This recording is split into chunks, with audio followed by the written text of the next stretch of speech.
Akarasisi kagiye kwinjira kagizwe n'amasibo 12, amasibo 9 y'ingabo z'u Rwanda n'amasibo 3 ya polisi y'u Rwanda.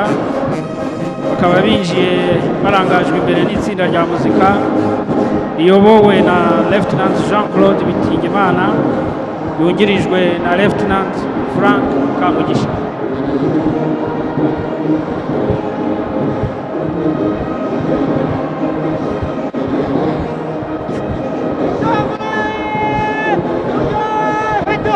Amasibo 3 muri kano karasisi agizwe n'abari n'abategarugori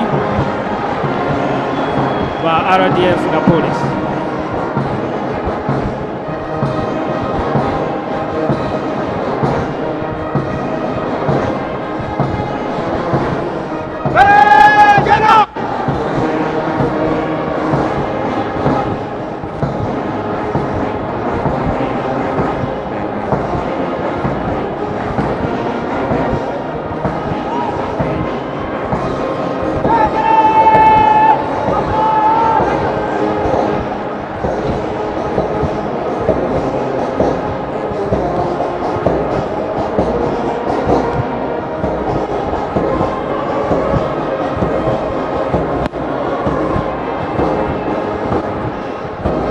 Umuyobozi winjije akarasisi yitwa Captain Jane Natamba.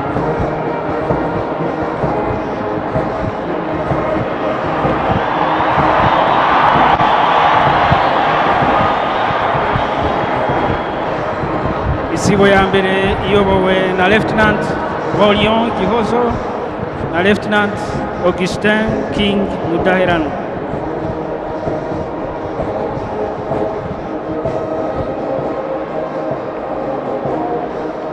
Isibo ya kabiri iyobowe na Lieutenant Serge Niyonkuru na Lieutenant Amon Kamugisha.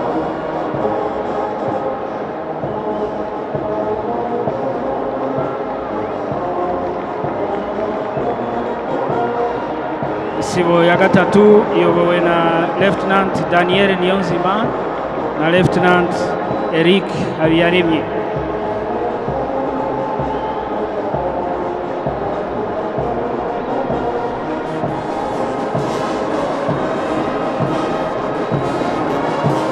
Isibo ya kane iyobowe na Lieutenant Annette Mutesi na Lieutenant Ruth Ingabire.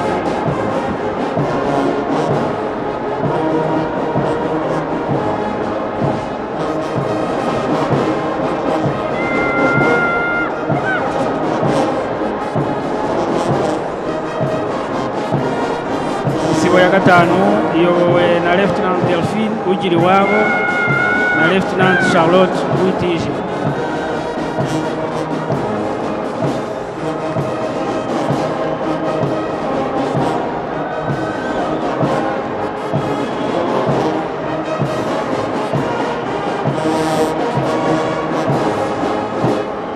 Isibo ya gatandatu iyobowe na Lieutenant Justin Niyonzima na Lieutenant Frank Mumvaneza.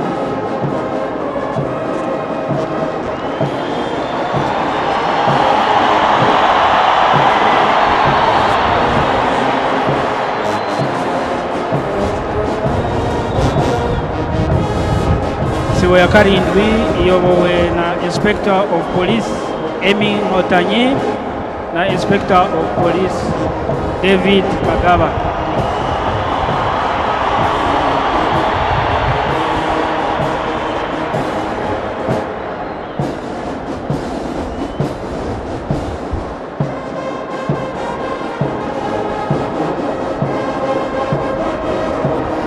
Isibo ya munani iyobowe na Inspector of Police Chantal Uwera na Inspector of Police Julien Wakubirwa.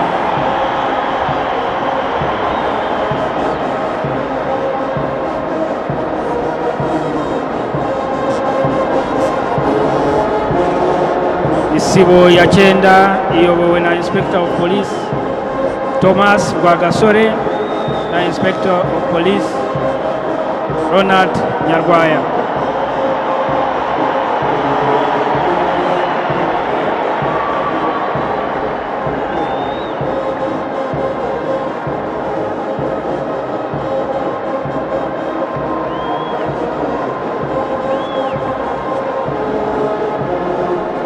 Isibo ya 10 iyobowe na Lieutenant Valence Ngabirinda na Lieutenant Emmanuel Ufiteyezu.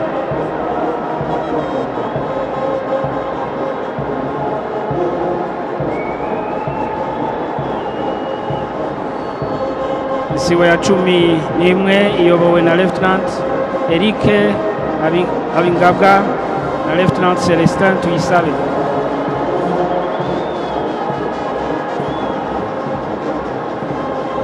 Isibo ya 12 ari nayo ya nyuma iyobowe na Lieutenant Olivier Nsengiyumva na Lieutenant Diogene Musale.